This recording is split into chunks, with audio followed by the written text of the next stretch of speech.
How to download Roblox on laptop and PC. Hi everyone, I'm here to assist you today. Without any delay, let's jump right in.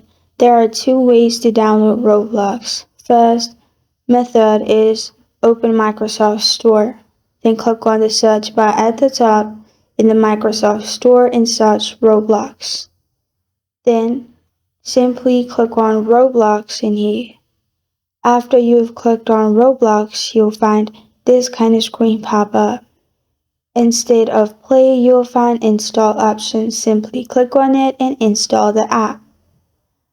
I have already installed this app, so that's why it's showing play.